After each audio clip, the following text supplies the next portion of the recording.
Welcome to the Artist Dojo, where I will be talking with artists, craftspeople, creatives of all disciplines to see how they navigate a life in the arts. I'm your host, from Jambalaya, and today's guest is a jet setting actor based out of Brooklyn, New York. She recently had a recurring role where I personally believe she stole the show. Because of the strike, I won't say what that show was, but if you are so inclined, imdb.com can manifest the answers to your questions. From Shakespeare to comedy to drama, she does it all. I'd like to welcome my sister from another mister, Arianna Esquerre. See, I was laughing at my own joke. I, I, I saw that. I messed it up. Oh, let me take that back. Let me take that back. I'd like But to run welcome back. my sister from another mister, Arianna Esquerre. Yay. Thank you. Thank you. Thank you. Thank you. Thunderous applause. Thank you. Thunderous Thunderous applause. Stop. applause. Thank you. My Thank loving, you. loving, adoring fans. Thank you. No photos. What's up? How are you? I'm good. I'm good. I'm tired. Tan. You're like, And where are living you? my best Where are you life. in the world right now? Right now, I'm currently in Hong Kong. And what is going on in Hong Kong? So I'm on a trip with the owner of a authentic Chinese restaurant in Soho. And every year they close the restaurant for a week and they go over to a place in Asia and try different cuisines and see what they like and cocktails they like and see what we can take back and bring it back to New York. That's cool. Yeah. Yeah, to keep it as like authentic as possible. Maybe one day I would love to And no visit. chicken wings here, baby. No, no. Chicken wings and French fries. That used to Right? they used to be my jam. I'd I go mean, it to slaps. when I was in high school.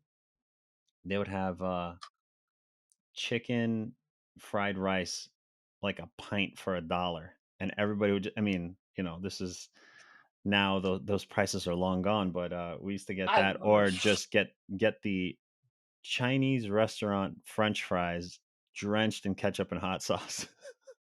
yep. Yeah, that was the go to back in the day. You would get mad if you missed like the lunch special that ended at 3 and it'd be like 3:05. You'd be cursed somehow like, but it's only 5 minutes after.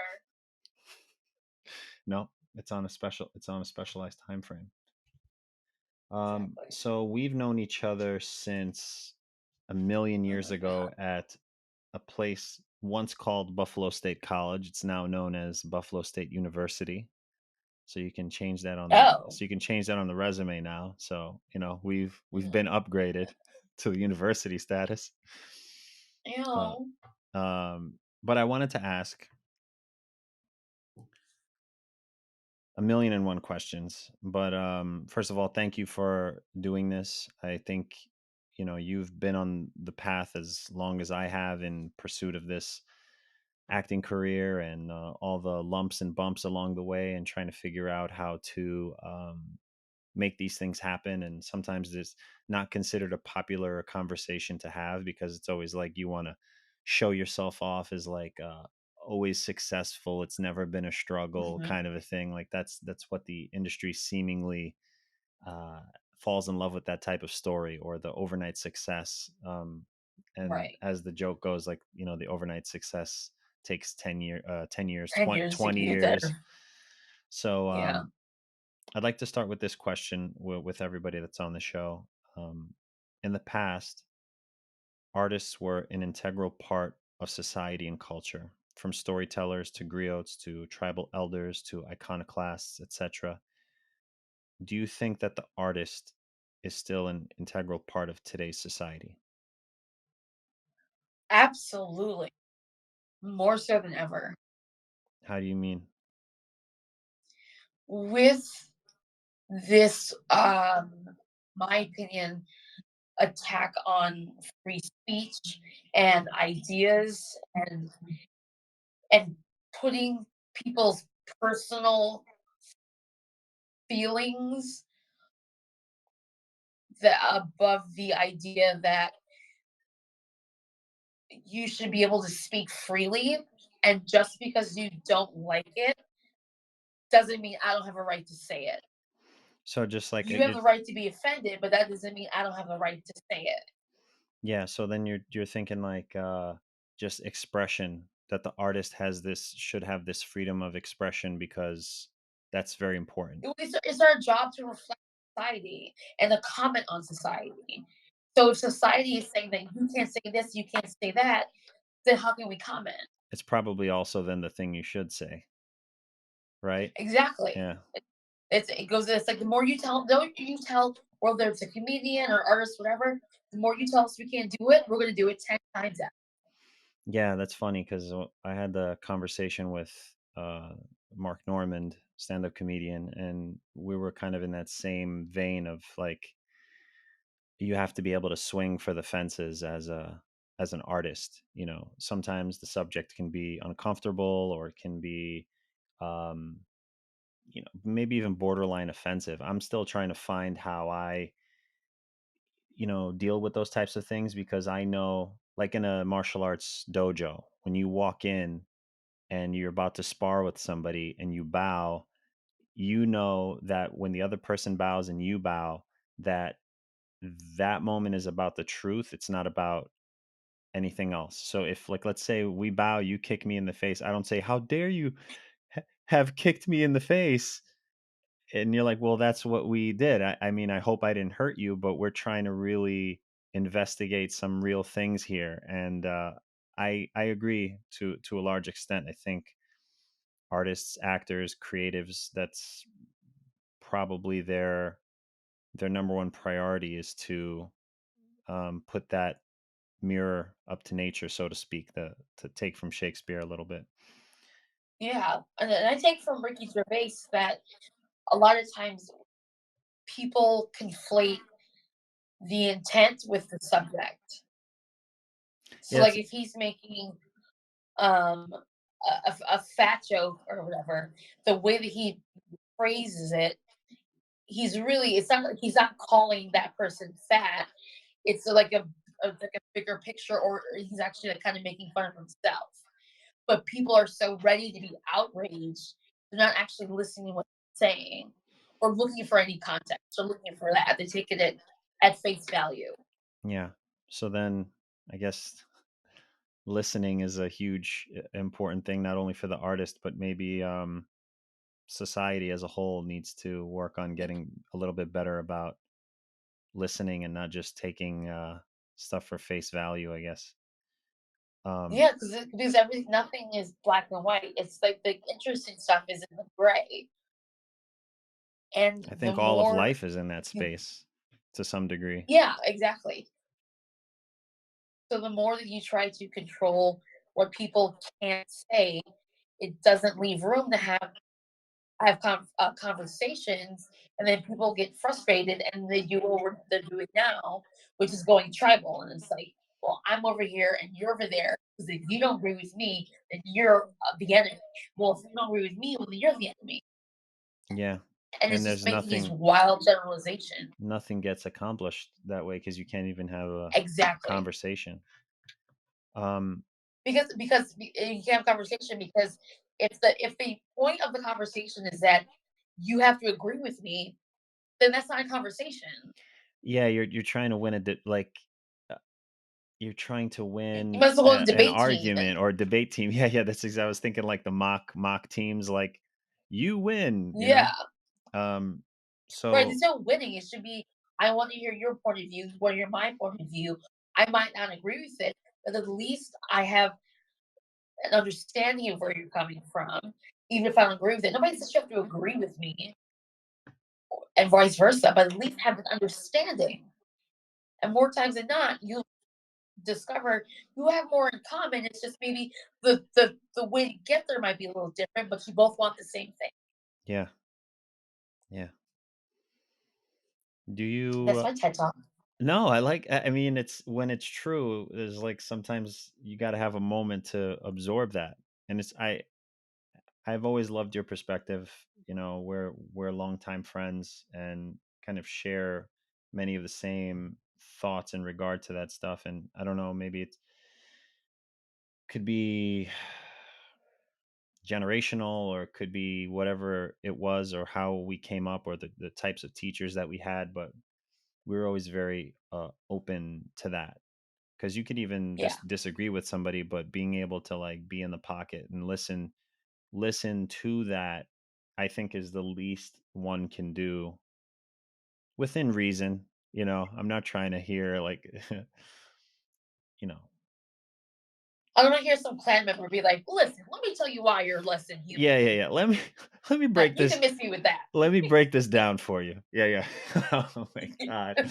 You're like, all right, I'm gonna really try. No. Okay. Oh, where are my monkey? Oh. Be like, no, Ugh. I don't accept, sir. Okay, next question. Do you see yourself as an artist, craftsperson, both, neither, something else altogether? I mean, aside from being an actor, what do you think? Aside from being an actor, Or I guess being an actor, I might have just like taken the steam out of the question itself, because maybe do you consider yourself just an actor, and what does that mean? Is it more of an art-based thing? Is it like, oh, this is my craft? It can be both. that's a good question. Um, I hesitate to say actor because it has this, at least to me, this performative aspect to it. And what I've learned throughout my short years on this earth, um, is the more I'm myself, the easier I can play any role. So I don't, even though I'm acting, I'm not. I'm always bringing myself to it. So would you So think maybe more of a if the storyteller? so say it again. Would you think maybe then more like a storyteller? Yeah, I think I'm a storyteller because I do that in my regular life. If I'm at work or at a bar or whatever, I'm talking. We can talk about anything. And what's the difference between that and then being on stage or being on set? I'm I'm captivating by holding an audience. It's true, you You'd do. be talking about like some customer you had that was a dick to you, and you're still it's storytelling, and you're reliving it. And you're playing the voice of the character of the customer and how you react and how they react. It's the same thing, except one is a camera and pays a lot more, and one doesn't. One gets you through the day. Just entertain yourself. Exactly. Um, what initially inspired you to pursue a career as a storyteller? Was there a specific moment? Ooh,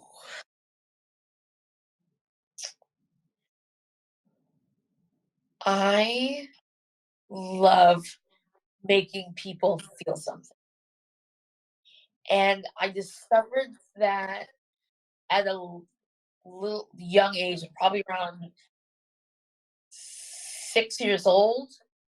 I didn't understand that that's what like performing was. So, short backstory: being born in Brooklyn, poor, single black female mother with 3 kids, had terrible asthma, and my mom used to have to go up from East Flatbush up to Valhalla. If you don't know what these places are, Google it. Um, and it's a long trip. So I spent most of my life sick as a kid. And when we went to Buffalo's because the hospital was better, but my mother was so fearful of me dying that she kept me in the house. So I spent a lot of time reading. I was excelled in English, humble brag. Watching TV, and not just like cartoons and stuff. I was watching films. I was watching the news. Like I was watching like Peter Broke or no, Tom Brokaw and like all these stuff. Like so I was just absorbing all this stuff, entertainment from a very young age.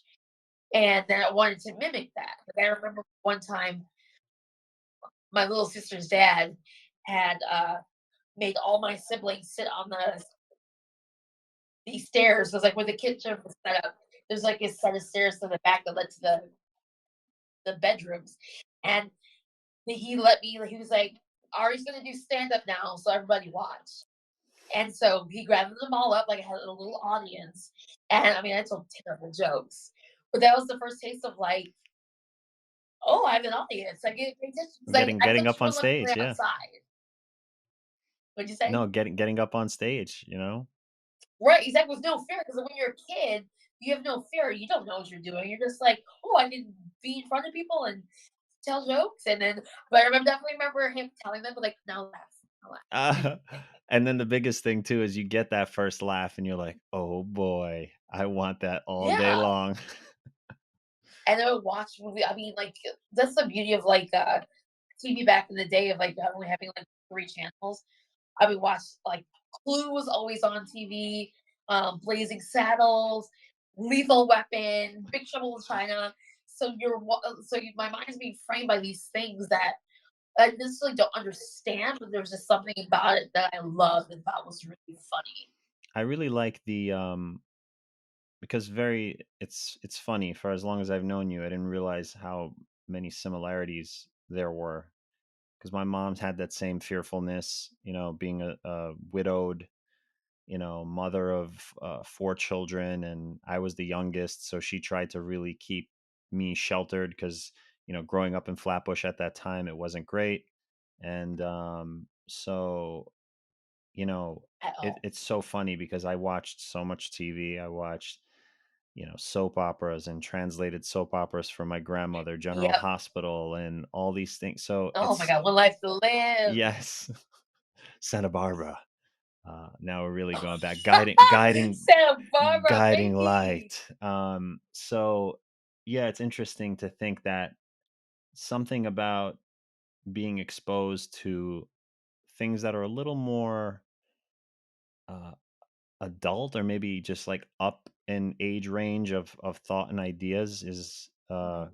was a I would take it as a positive. So I 100%. wasn't watching Teletubbies and stuff, but I was watching other cartoons and silly things, and so it was like a mix of Yeah. Power Rangers and Buffy the Vampire Slayer, but also I'm Oh my watching god, like 100%. Buffy, the yo, nightly that was my news. bitch. um, so how do you navigate the practical aspects of life with your creative pursuits? Is there such thing as a work-life balance? Oh, there has to be, because I know that my career is acting and everything else is to help push that forward. So it's in support So of that that. So whatever the balance is, exactly it's in. supporting it. Okay, cool. Uh, so what strategies do you use to overcome creative blocks or periods of low inspiration? Do you know? I'm still trying to figure it out. This is a true story. I don't know if I ever told you this.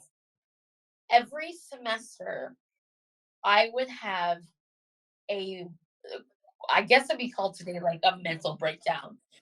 I would be in my room and in my whether in my dorm or like when Tommy and I like moved off campus, and it always happened towards the end of the semester, and I would be crying like, "I am so bad. I'm not sure what I'm doing." Even though I was like cast in like a bunch of stuff or did really well in the C class, I would always find what was wrong and then No. beat myself up and be like, "I don't deserve to do this. I don't deserve to be, what am I doing?" But that also didn't it, diminish me. It made me like want to be better. So it's like you. I'm so sorry. Oh shit. Oh Self-flagellation. shit. Exactly. Exactly. I don't deserve to be here. But I never stopped going. I never quit. That's It's so like you funny. just That's like holds it in, you go through, and you just like let it all out and silently cry in a closet where no one can hear you.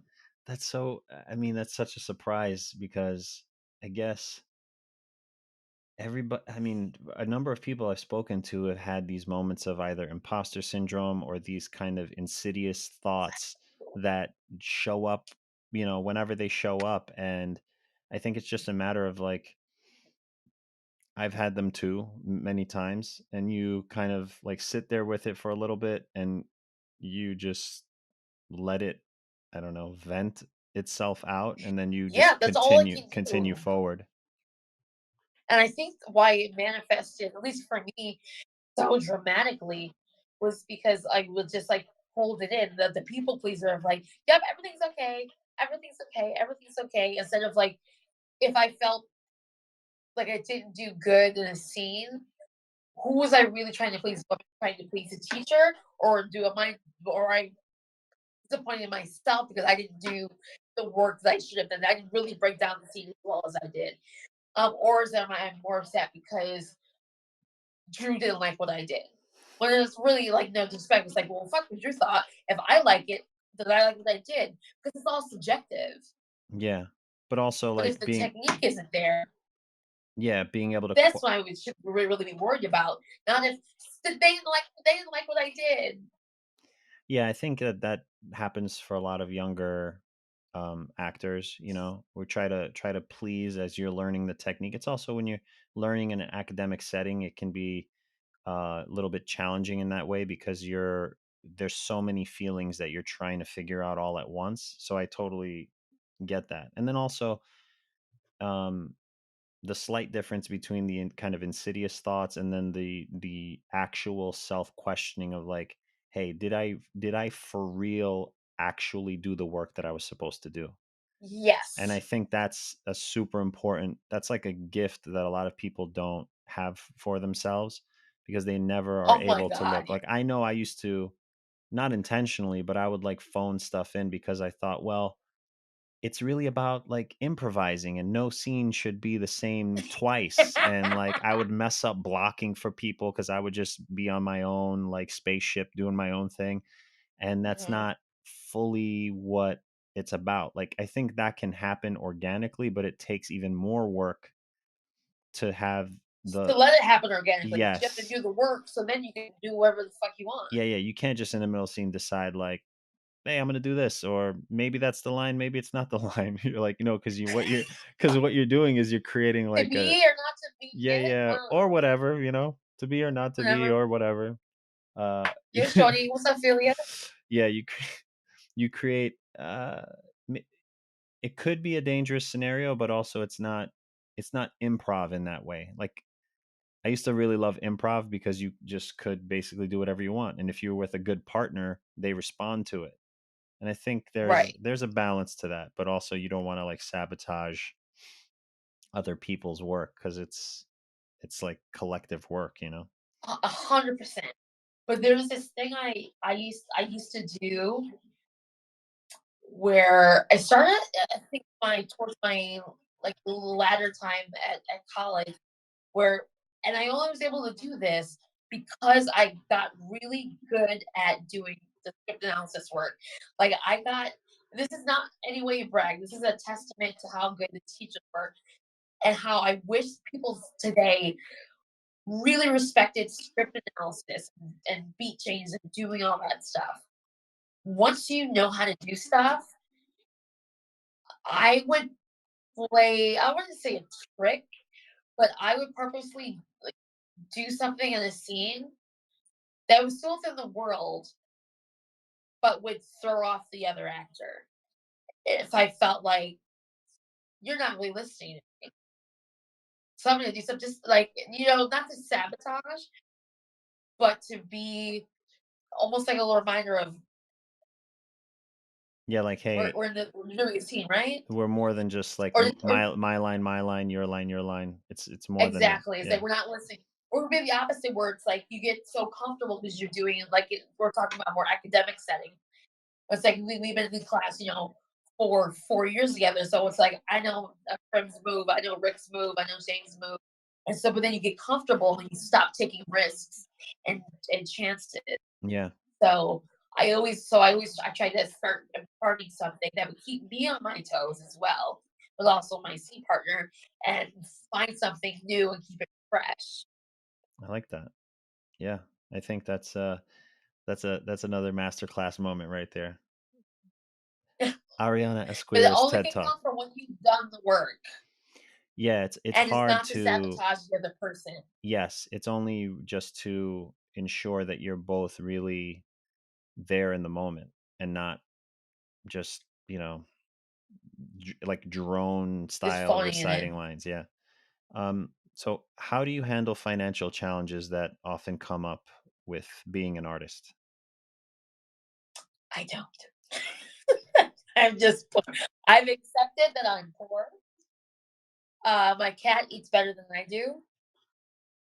But like it's not like I'm on this trip. I can afford this trip, but what is money? What is this? A social construct? No. It's like I can't sacrifice joy because I'm like, I've only got this much money in my account. Well, there's never gonna be enough money. And you see people that have a shit ton of money and they aren't happy.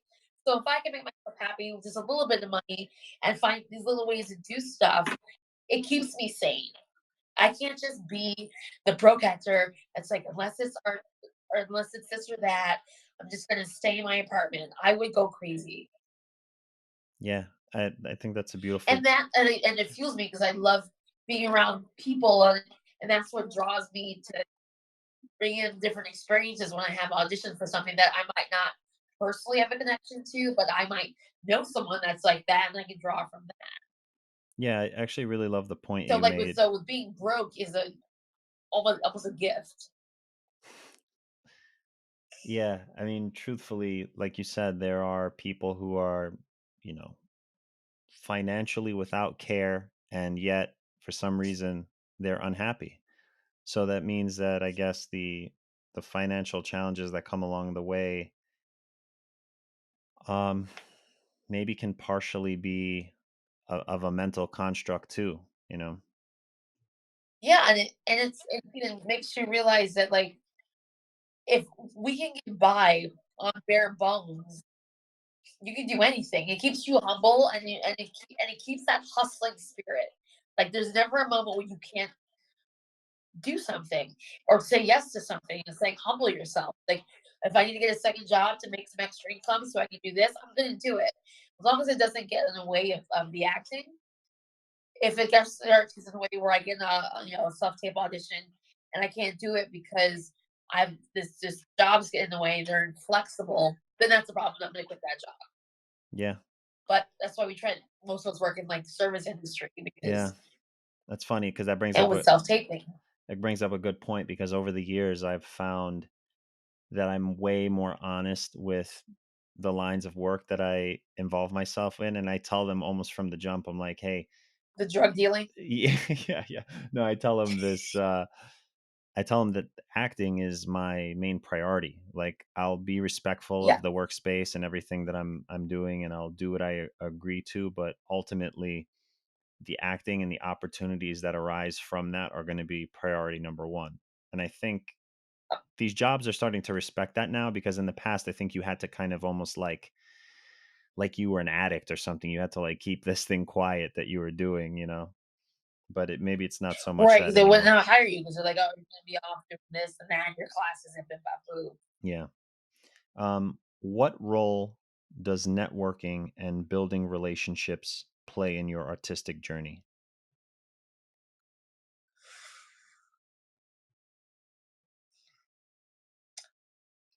It plays a heavy role, but also I'm gonna contradict myself, but also it's completely irrelevant to me. I do, workshops, but I look at it as an opportunity to act. I have no expectations to be called in. Um, in fact, I think sometimes that I get better feedback or you get called in because I'm not trying to suck up. I'm not trying to network because let's be real, they know why we're all here. We're Yeah. some thirsty ass motherfuckers looking for a shot. So if I can just be myself and not be that person that asks the question of what's the craziest audition thing you've ever seen? Yeah, who Someone cares? brought a gun. That's always the answer. Someone brought a fake gun to an audition. Like, What's the craziest self-tape audition you saw? Someone taped in the trunk of a car. You hear that from every CD. Like, ask them real questions. Like, okay, for your office, do you, if it's a guest star role, do you prefer two takes? Do you want one take and be in the middle? Like, what's your what? Like, ask like real questions. More technical based stuff than like silly, kitschy Exactly. kind Then, of like, I questions. want attention. That's the I want attention. I want attention. You know what that reminds me of? Like in certain acting classes when people start asking too many questions to avoid actually doing the Yeah, work. yeah. Just stall as much as Yeah, yeah, possible yeah. because they're like they still haven't figured out what the fuck subtext Yeah. is. Tell me about that movie So you I keep did telling you and about it. yeah. So how do you stay motivated and committed to your creative projects in the face of life's challenges? It has to be laser focused. That's the only way. Like, this is like not a joke. It's not a hobby. It's seriously. It's I think art is the only arena where people feel like they can like half-ass it. Like, doctors don't do that. Uh, Astronauts, or what, I don't know if it's astronauts, but you know what I mean? Like, it's a word like if you're going to school for this and you're doing this serious, you do it serious. And it's not serious to where it's pretentious, but you understand the value of it. And it's about the word. And it's about making connection in an authentic, true way where you're not trying to get something from somebody else.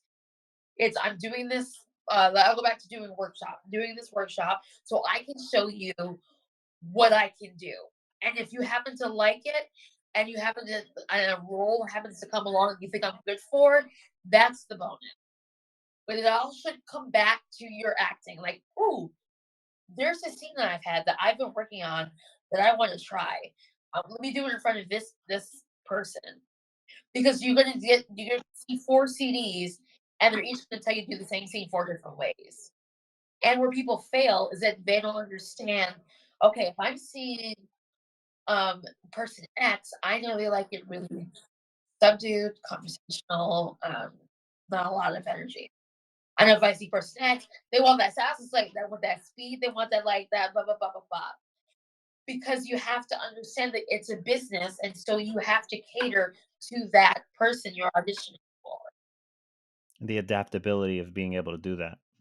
Exactly, you have to be a chameleon, you have to be flexible, you have to be. How do you But man also be yourself. But also, it's Yeah. still you. It's Yeah. still Ariana subdued. It's still Ariana sassy. It's still Ariana somewhere in the middle of sassy and subdued. But I think then you're talking about like a craft thing because you're like, okay, this is the information I'm receiving. It's like direction, basically. How do you translate direction into your own thing? You're not being something uh fake, for lack of a better word. You're delivering Right. upon the information you're given. So it's Exactly. yeah. Um so how do you manage the emotional ups and downs that come with the creative process? Learning to not go into this, whether it's an audition or if someone's looking for a rep, not looking for results. You can't Okay. play the result ever. So just be happy that you got an audition. Because that's the first step. If somebody likes you enough to call you in for an audition, that's the first point of entry. And I know some people have different thoughts of like, you booked the room. No, you booked the role. It's like, I'm acting. I'm happy. It all is semantics. Yeah, Am I that's shouting? no, no. Okay. And even if you are, I can edit that down. You lower my You're voice. being you're being, I'm going to need you to be a little more subdued, Ariana, Mm, No, I know. I can read between. not for me. Um yeah, no, that's a good point because I think you can uh I mentioned this in a previous episode, but like in a sense of in a Stanislavski-esque goal setting, like you set these super objectives, all this stuff for yourself. Mhm. But then you got to throw that out the window and you're like, hey, I'm here, I'm acting, I have the opportunity to do that. And honestly, for me too, the best auditions I've had and the ones that I've booked have always been the ones where I didn't sweat the small stuff. I was just like, "Hey, Yep. I'm here to do this, and thanks for the opportunity. See you when I see you," kind of thing. And I would say a very large percentage of those kinds of experiences led to me being cast. So there's something to it. And I don't think it's the nonchalance or like the not caring. Like sometimes people want to make it seem like, oh, it's this like I don't even know, James Dean-ish Like, I kind don't of need like you. I don't need this. Yeah, I don't think it's that. I think it's just like another day at another day at the dojo, or whatever. You like punch in, Yeah, it's the day work. It's like, how would you act any other day? yeah. And also understanding that it's out of your hands. That just because you didn't book the role doesn't mean that it was you. There could be a million reasons. They could have rewritten it. They could have written the role out. It's just so many reasons. And once you accept that, it's so freeing. Even when if you're looking for a rep, like people come at it so desperate. They write these long cover letters as long as the back of the card on. And it's like, babe, pump the brakes. Just tell them who you are. Well, yeah, I mean, I could They only want to know who you imagine are. I could only imagine it's like it would be similar to dating or something. Like you're not trying to be like, Right? The more desperate you are, yeah, the more you're like, all right, back up. yeah, exactly. Um what impact Oh, the can I just say one thing that like please. my pet peeve No, no, go ahead. is when I see people that are like, I'm like the girl next door, Reese Witherspoon type. I'm like the no, you're you. You're you. That's all you can be. There's already Viola Davis. There's already Miss. There's already Meryl Streep. There's not the next anything. You're the next you. All right, And once you understand that and accept that, so then exactly, I it's think free. it's different because there's the thought process of like communicate to the casting directors how you want to be seen. What is your Yes. back, I guess it might be an outdated thing, but like what's your type? Whereas now it's like what's your brand and all that stuff. And Right. I always found that to be as icky as the word networking. Like there's like Yeah. a weird falseness to it, but I don't think you don't throw the baby out with the bathwater necessarily. You do have to see Yeah. how. Like I know for me, I'm 6'3", I'm hover between like 200 pounds plus. So if someone sees me, even though I'm a thin guy, like I'm much taller than most actors, so they're gonna cast me Yeah. as either a bad guy because under the right lighting, dark eyebrows, do the Albanian accent or whatever, and it's like, oh, Right. we got a villain, but it's like, how do you see yourself? And sometimes you're gonna have to play those types of roles for a bit, but yeah, I always found it weird. Like I never wanted to say the actors that I'm like. It's like you can kind of can't you tell? Can't you see? Like what do I got? Right. I got It's to put myself in the category of these other like people to. why are you doing the work? Why are you putting yourself in a box? People are already gonna push you in a box. Why are you putting yourself in another like a babushka? Another one and another one?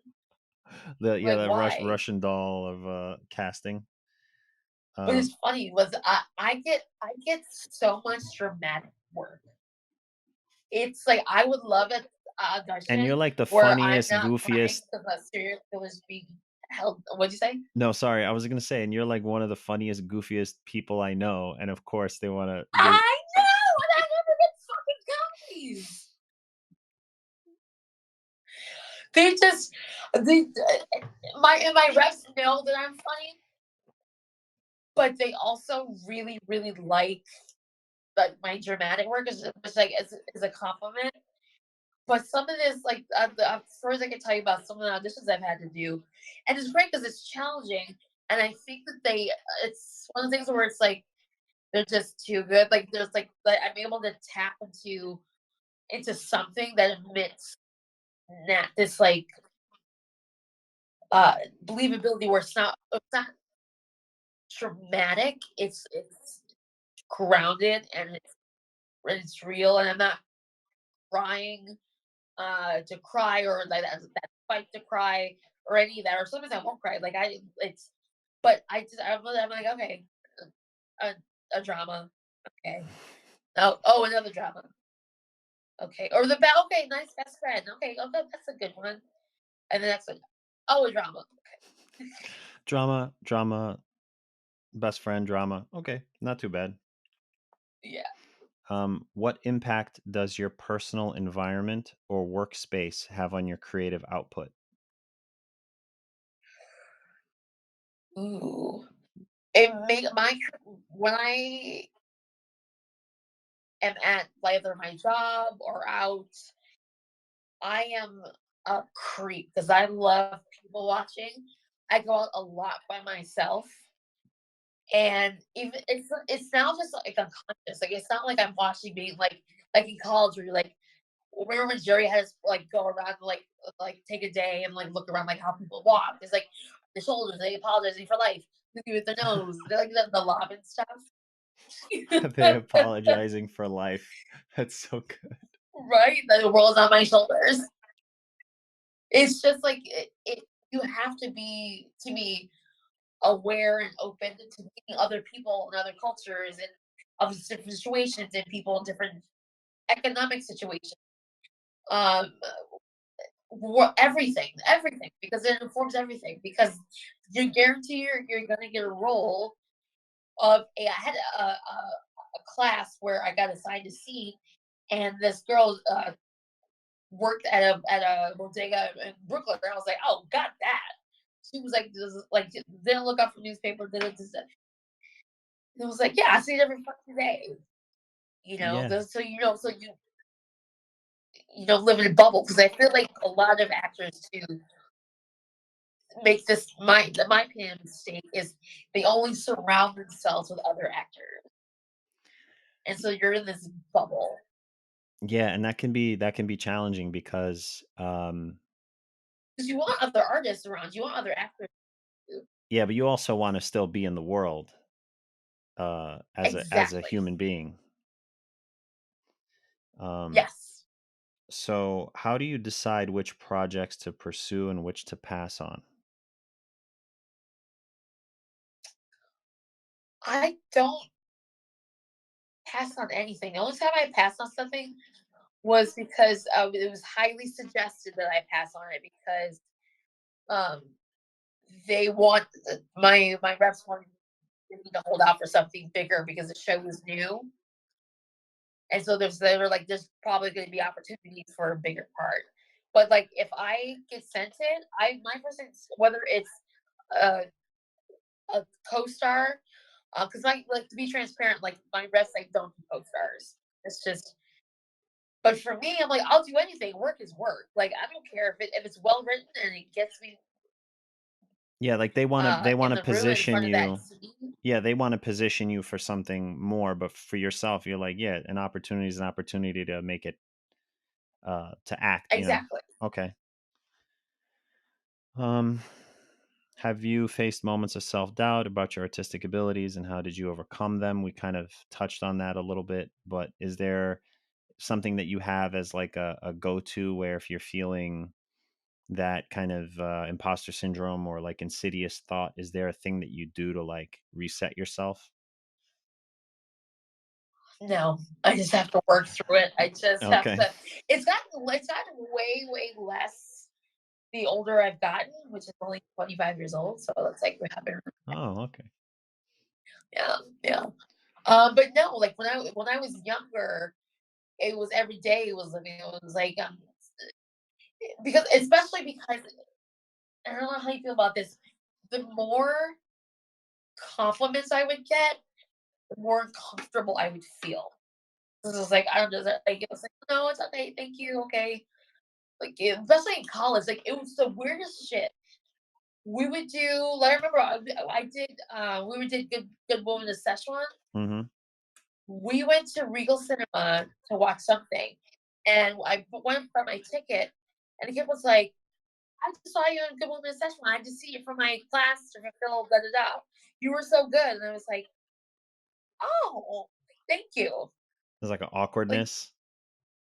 did for me, yeah. Because I was like, I have to Uh, say for me it's tough because I remember reading a quote once that said take compliments and criticisms both with a grain of salt. And I remember y- taking that to heart and being like, okay, that's really cool. Cause I didn't want to be the type of person that's like taking the compliments and being so overly excited. And then the one moment I get a criticism, I crumble like you know, right. sack of potatoes or whatever. So I try my best to take I mean, I'm not gonna lie, if someone compliments my work, I do feel pretty good about it, but Oh, I'm also taking it. I'm taking that, yeah. That's like I keep that one for myself, but then I think it hits me a little harder with any kind of like criticism or negative where I'm like, okay, I gotta get my ego out of the way and be like, well, why did that person experience it that way? Because sometimes people experience Right. something in a way that it's not what was happening. Like objectively it's not what was actually happening, but they experienced it that way because of their life experience or whatever. But Mm. it's like how some people are like, oh, I don't like There Will Be Blood, it's not a good movie, and you're like, okay, I guess. How well drink your milkshake? Yeah, I guess I'm gonna drink your milkshake. um but everyone's entitled to their opinion, so I think taking it with a grain of salt, whether positive or negative, has helped me a lot. um 100%. What role does continuous learning and skill development play in your artistic journey? I know you talked a little bit about going to those casting director workshops and stuff like that, but um, It's any opportunity to act the opportunity. It's because that also tells you like what are you need to work on, or are you getting too comfortable on? Are you have you been doing it? Have you playing it safe? Like try something else. Or I did a scene where I played a lawyer, and I hit that was for me that was a challenge for myself because I always bring in scenes that are kind of blue collar, like a blue blood scene. Is a blue blood scene that I always would do where it's like the context of it is like I changed it a little bit, but it's like the cop shows up at my door who like killed my brother and was trying to have a conversation with me. So I was trying to I picked very heavy scenes. And to me, they don't come off as heavy, but when the CD watches it, they're like, "Wow, that was a lot." I'm like, and then not probably bad. everyone else is bringing in like soft, easy comedy things. Or they're bringing in uh in my opinion, is so disrespect what's to be expected. I The got you. cop scene, the detective Yeah, scene, yeah. the Where's the girl? nothing with depth. Yeah.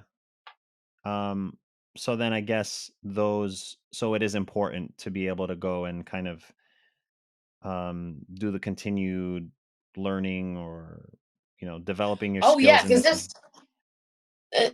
there's stuff that like I've learned from certain people where I've applied it to my self tapes and I'll watch it back and I'll be like, oh, it doesn't have to be necessarily acting; it can be technical stuff. Like there's this one CD who is really his pet peeve is when leading.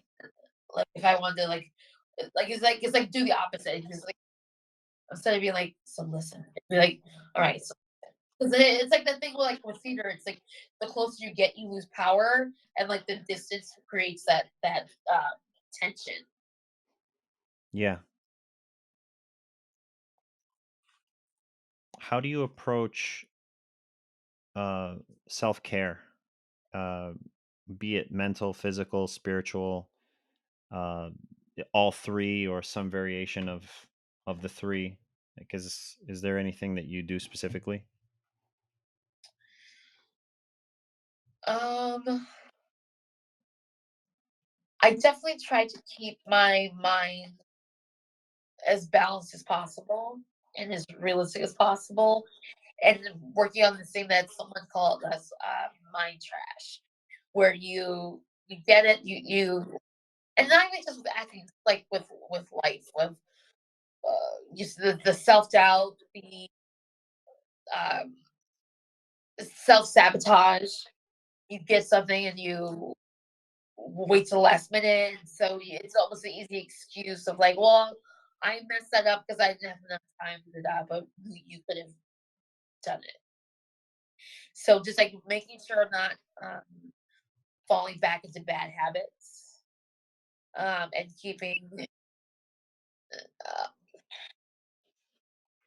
keeping myself also like small achievable goals. Like I have a dry erase board, and I'll write like a goal for 2023, three guest star auditions. And then if I get it, then I'll be like, okay, five. And this just so like to keep my mind motivated about what the focus is acting. But then I think I have on my board right now, be better with finances, which Nice. I'm failing at. So I really like that But idea of the mind trash stuff. Like I think it's yeah, it's like anything, what do you consume? So especially for your kind of your mental well-being, what is it that you're consuming? And sometimes to be perfectly honest, I know when I'm starting to consume some of that mind trash and I'm like I got to get that out of there. and also the people who you surround yourself with too. Negative Nancy's, um, just like people that are energy drainers. Like Mhm. even with like when we talk about the acting world, that there's always that person that like wants you to self tape last minute, and which is fine, but it's never prepared, or they it's just they're time suckers, you know. Yeah. And you want to be helpful because you're like, oh, I've needed that person to, or I've needed help with a last minute audition. You need a reader, da da da. But you have to have boundaries. That's really that's the word that I've been looking for. Establishing boundaries of like, I want to be here to help. I want to be here to do this for you. But if it was, yeah, I know you're asking me because if it's anybody else, they would probably honestly charge you, or they wouldn't do it because they know that you're going to take up way more of my time, or those are somebody else's time because you're not as prepared. Yeah. I mean, respecting of one's time is gigantic in any endeavor. So, yeah, that's 100% true. Um what strategies do you use to promote your work to a wider audience? I try to be selective about not. Okay, so I don't have a acting Instagram page. I don't buy into that. I just use it as my Instagram page is me. So it'll be me in a selfie looking cute, me posting pictures of food, and then I'll toss in like a couple of clips of like acting stuff like that. Because it goes back to me. Like this is all me. This is what you're getting. Yeah. No, I like that. It's interesting because I was listening to something earlier today where this one actor was like, I'm leaning more towards like the privacy aspect and like having all my kind of social media stuff lean more towards uh, a professional look. So it's not so much the personal stuff. But then there are a lot of people. Who's another example? Someone like Norman Reedus. The guy's all over the place, but he's also has Yeah. an extremely Oh yeah. successful career and is just his own unique person. So I think it's specific to each person. So, but I totally see that. Because like I think like a good example is like our homeboy Tom Fontana. Oh yeah, Like his Instagram is like the perfect because he'll post work stuff, but then he'll post like him at a restaurant with his friends. You know, like it's because they're showing like he's still a real person. He's not this like, oh, this ethereal thing that's like yeah, yeah. He's not. posting this all about all his work and all his actor friends and stuff like that. Yeah, the heavily curated social media versus the kind of personal um version, I guess. Yeah, I'll give you a little sneak peek, give you a little taste. Not give you all of me, you don't deserve that, but a little something, get an idea of You who I ain't paying am. enough. It's hello, baby. I want you to check. What resources, such as books, workshops, online communities, have been particularly valuable to your growth as an artist? Pre-pandemic, definitely getting when I moved back here, finding an acting studio. I found a great acting studio that I've been going to on and off for over a decade. Because the teachers remind me a lot of like the teachers from Buff State. Even though it's Meisner, but the way that they assign the scenes, the way that they give you feedback, the way that they push you and challenge you in a positive way, not to like, I'm gonna break you down to build you up, all that nonsense. No, they want you to work. And Yeah. also that they're also working artists themselves. Yeah. I think that's So I have a important. couple teachers like that. Yeah, I think that's important, being surrounded by people who are, still on the path to some degree on their own, you know. Um what motivates you to keep going, to continue walking the path you're on? There's no other choice. This is it. I didn't know when I decided that, but I just know this is it. There's no plan B? Ain't no plan B. Unless something bad happens. I'm like,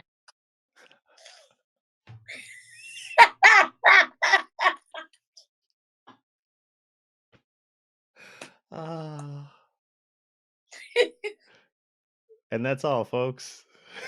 ah, That's amazing.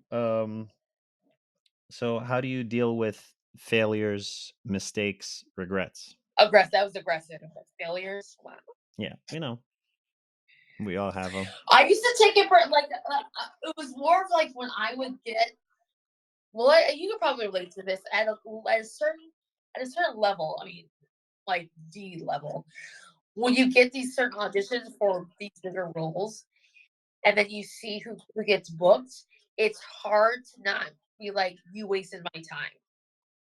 Like you want like this is just you wanted me to audition in case person X said no. Yeah, it's tough being a Because that bargaining whole chip. cast worked with you on 3 different shows, but you had me do a 8-page, 3 scene alpha changes audition just to give it to person X that was gonna get it anyway. Yeah, I think that definitely builds a thick skin. So how do you deal with that feeling when it happens? It's hard. Right now I'm still petty. Um there is a show that I refuse to watch because I spent so much time on that audition. Can I just kind of say the show or my No. I would say don't do it. okay. There's a show there oh god, it's like cold like a bear in here. Anyway, that I auditioned for and I spent which is my own fault. I spent 8 hours because it was so like there was one like the last monologue was like so detailed. I was just like it was a lot. I was up till 5 a.m. working. And then when I saw like what the cast, I was like, I watched about until I saw the person that booked it. I watched about 3 seconds of her, and I turned it off. That's yeah, so I'm that's still tough. holding a grudge against someone that I never met, and her does a really good job. You So don't know what I put through to that job. yeah, I mean, you wish there's like a point system. You'd be like, listen, you know how much time I put into this thing? Um, Do you know what time? Do you know? so conversely, how do you celebrate victories, accomplishments, good ideas? Oh, how do I celebrate accomplishment? Breeze. Yeah, it's still in awe. Like when I had the stuff that happened last summer, it it wasn't real. So like I couldn't even celebrate it because like it still was like this is really happening. Like really? And then when the stuff like came out, it was still like wow, really? It's actually finally like coming out. It almost So feels it's like it like happens so quick, that you're like, you find out you get cast for this thing. Then you're like, oh my God, I'm casting this thing. I got to really, buckle down and get my work, do my work. And right. then by the time the whole process is done, like you finally see the footage. I think it's almost like, and correct me if I'm wrong, but like you see the footage and then you can finally like celebrate. Yeah, I was like, okay, I did that. um, That's me. It's me, Mom. Uh, do you have any daily habits or rituals? And if so, what are they? For acting? Or just, life in general, like, I don't know, meditating, or you're like, hey, I make coffee in the morning or tea or something, like something that is like a daily habit or ritual that you just do for yourself. It could be acting related, it could be personal. I take an Uber to work. My daily I wish I could do that like I did in my transcendental, and I just, like, to get my crystal, and I just said, "No," it's really like, the little things, the and it's an Uber because 'cause I've earned it. the You know how yeah many, like, been trains I've been on with a dead body and this heat, and people are attacking people on the platform, and everyone wants to pull out a phone, and nobody wants to punch somebody in the face? No, not me. You get hands. little do Brooklyn all day. little little do you know that the Uber rides are your daily meditation. Yes, yo, bro! That's so true because 'cause I'm by myself, I just get to just be just in my own thoughts, listen to my music, like, because 'cause I'm in the Uber, I'm listening to my music, and the music I pick dictates my feelings. Like, it's a manifestation of how I'm feeling. So if I'm Aggie, I'm putting on Eminem, I'm putting on DMX, I'm putting on, like, the more like, what? Like, what? Pop Smoke. They're like, "What do you want?" I wish somebody would. Or then I'm like, "Tear the apple." Meanwhile, the driver in the front's like, what's going on back there? Like, I've had drivers be like, "Are you okay?" I'll be listening to, like, say, like, a sad song. It's like, and the driver's like, "You okay?" I'm like, Yeah, I'm fine. "I'm fine." No, it's just really good. Billie Eilish song. It's fine. um, what advice do you have for someone who is just starting on their journey as an artist?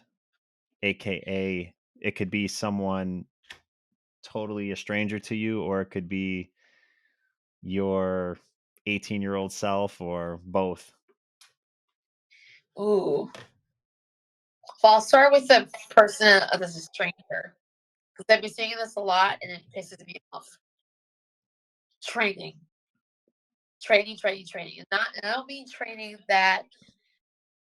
Um, yes, I know, like, it's with, like, online classes, your classes are really big, but the amount of work that people don't put into script analysis drives me insane. If the when I'm in a class, whether it's acting class or a workshop, and if somebody asks the actor, they just see the scene, and the person, the teacher or whoever goes, "Okay, so what was your objective? What did you want?" And the person just looks like deer in headlights. I'm like, that's number one. You shouldn't don't it's not a memorization contest. It's not about what scene makes you look good. It's the foundation that you have to lay the foundation before you get to any of that stuff. Everybody wants to jump ahead and be like, how many I'm in this, like, acting group on Facebook, and if I had a nickel for every fucking post that was like, what's the best way to memorize lines? Well, there's this app, there's that app, there's that app. Do the work. Once you break down the scene and do the work and know who you're talking to, where are you, or the given circumstances of that, guess what happens? The lines will come to you. Yeah. There is no everybody, like, wants an easy way out. And I feel like that old lady that's like, back in my day, we didn't have apps. You had to do the work. Yeah, and I And the, and definitely the, and the, sorry. no, no, go ahead, please. And thank you, because I'm on my bullshit right now. And usually, when people do these little traps, what they're missing out with what I learned, and I feel like maybe you learned as well, is a lot of times the lines that you forget means you don't know what you're talking about, means you don't know what you want. So when you're trying to find, like, if these people put in all this effort to circumvent doing the work, to actually do the work, they would be fire. That's what drives me crazy. It's so insulting that they think it's so easy because it's not. It's not because when you really understand what you're giving yourself, you're giving you. So have some respect for yourself to do the work. Fuck the CD, fuck the audience. Do it for you. And when you do it for you, and you understand that you're telling, like you, Ariana, a friend, are telling the truth, that's what people connect with. And when you want to skip and be easy or have this fantasy, which we think acting is about, you will fail. I'm sorry, like you will fail. It is hard work. I don't want to hear you whining. I don't have an agent. You don't deserve an agent. You don't deserve a manager. Learn how to do the basics first. I don't know where this era came from of these people that are just decided I'm gonna do this. Okay, do it. Welcome to the community. Now do the work. Yeah, I think Nobody owes you anything. There's a really great quote from Jennifer Lewis. She said, "Ain't nobody promised you a garden without thorns. damn. You want the pretty roses? You're gonna have a couple scratches, have a couple scars, but Yeah. it's gonna be real pretty because you put the work in." No, it's true. Um yeah.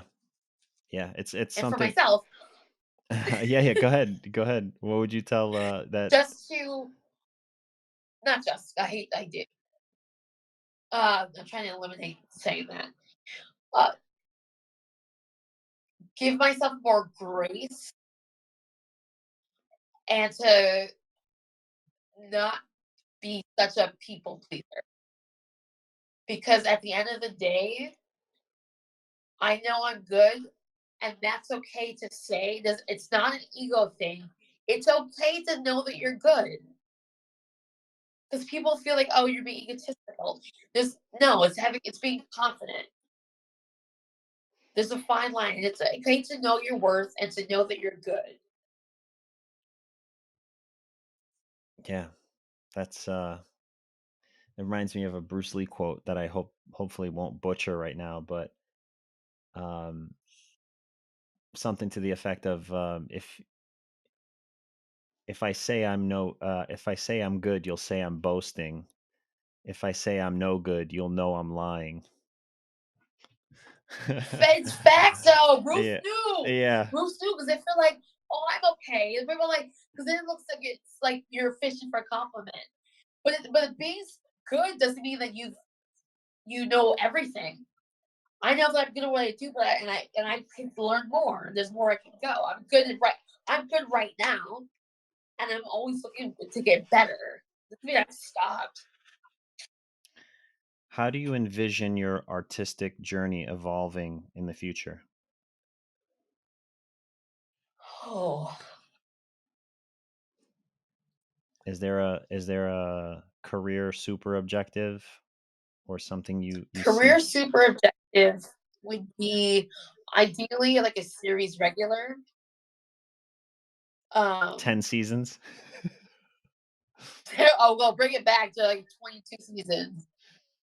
Um, yeah, series regular and something that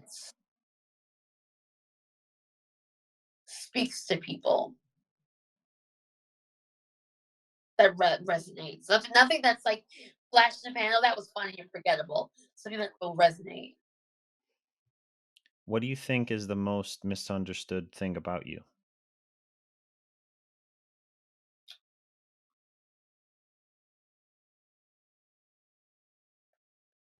That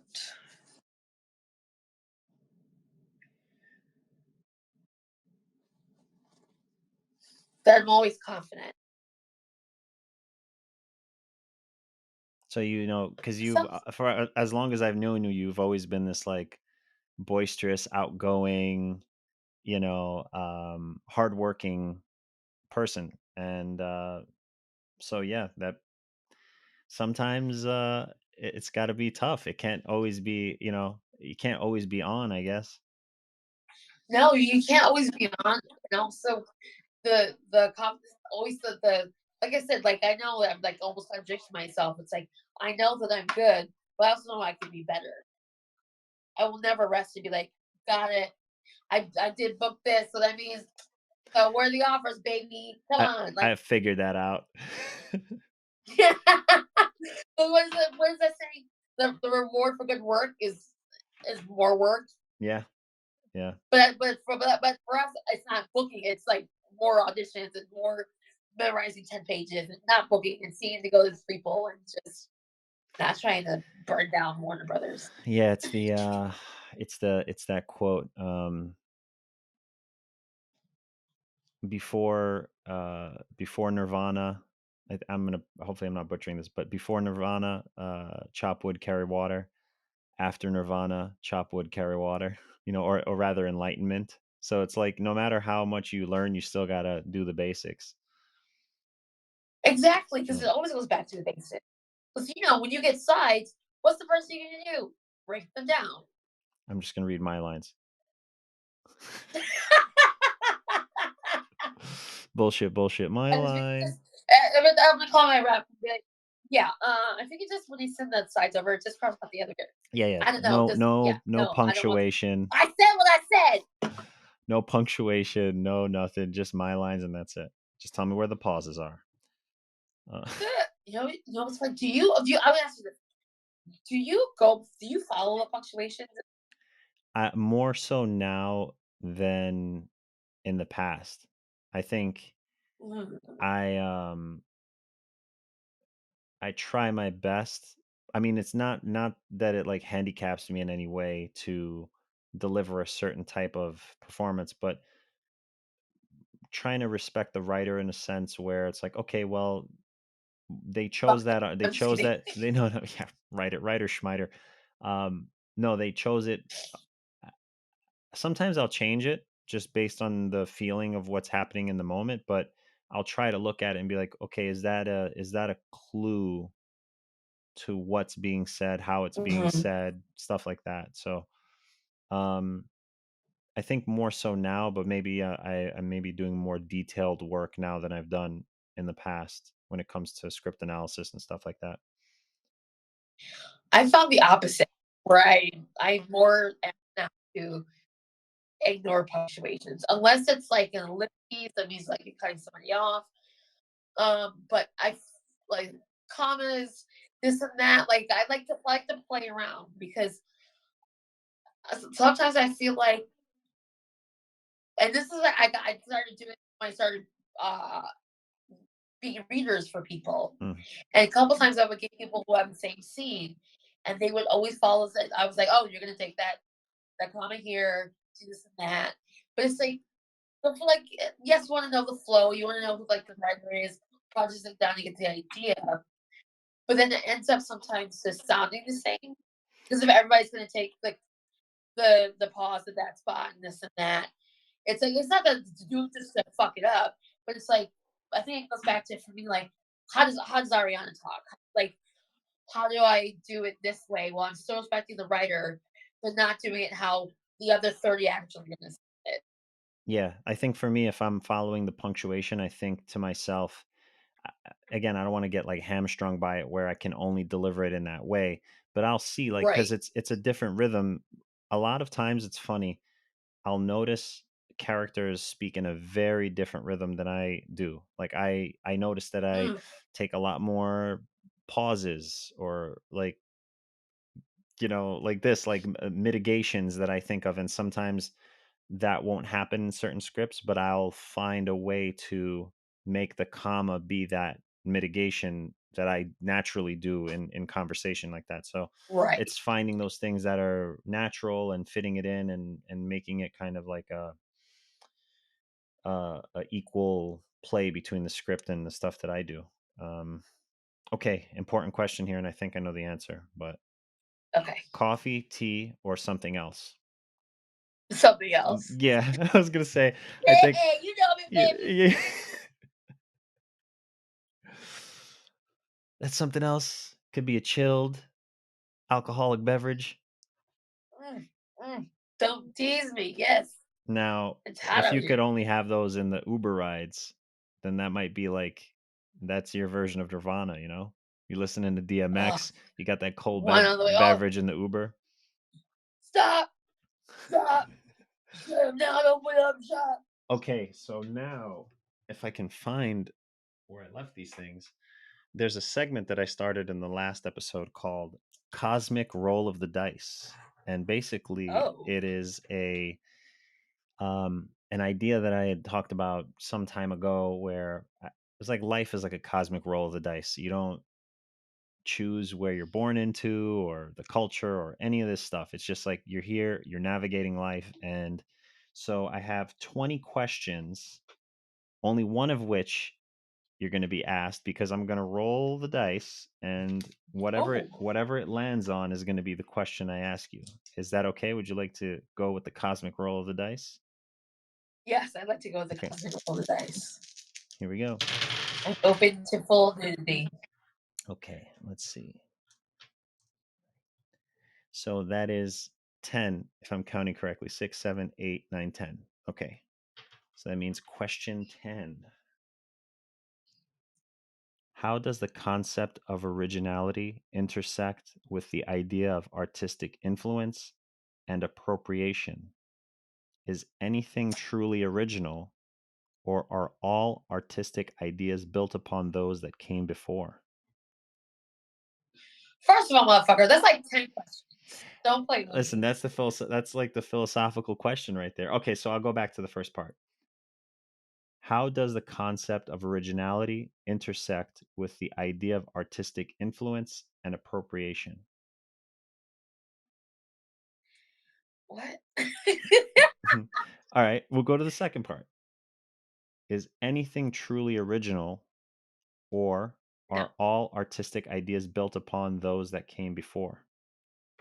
built upon what came before, which is not a bad thing because if, again, these new motherfuckers that want to get in acting do research, watch old movies. I'm not talking stuff from the '90s.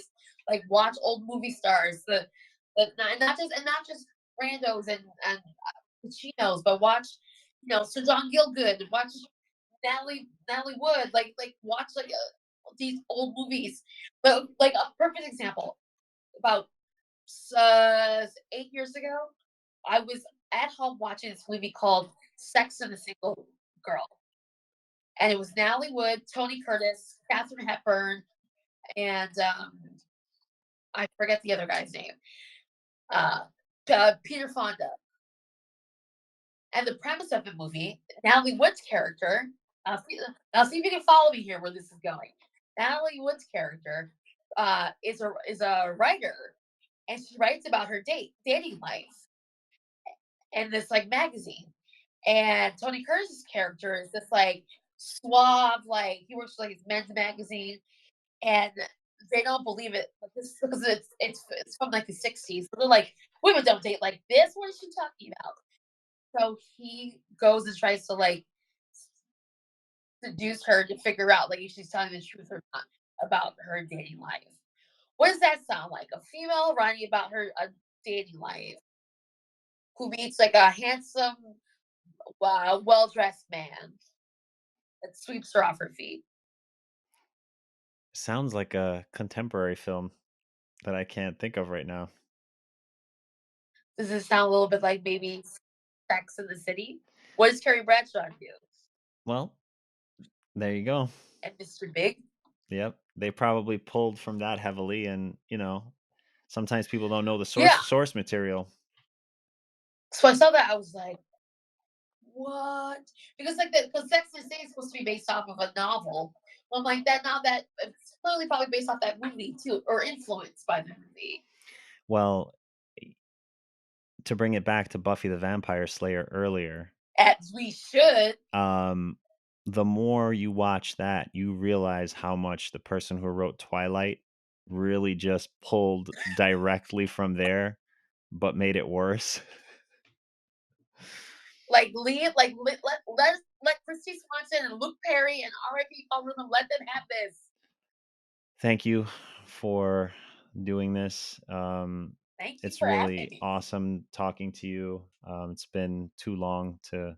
I'm happy, it's nice to like, aside from we're always silly and kind of like pick up where we left off, but it's nice to be able to pick your brain and, see your progress over the years and your development as like Hey, bro. I mean, artist and a human being and all that stuff. So, you know, I love you, man. I love you. You're my brother. You know that. I declared that in Vancouver. Hell yeah. I mean, that too. Like, I mean, we went, God, 2005. The, Shut the fuck you know, that was a year. That was a year that up. existed in the world. And there's no story about us being there at that time in our youth Nope. to study. Yeah, I was like 5 years old. I was like, what am I doing in I mean, Vancouver? we were the most advanced child actors of the time, you know. I mean, killing it. It was like doing As You Like It at 7 years old, playing Rosalind. I was like, Uh-huh. okay, like, Yeah. whatever you want, give it Anthony to and her. Cleopatra, you know, just very easy, Oh my God, I see Cleopatra. very easy stuff. All right. Well, Light work.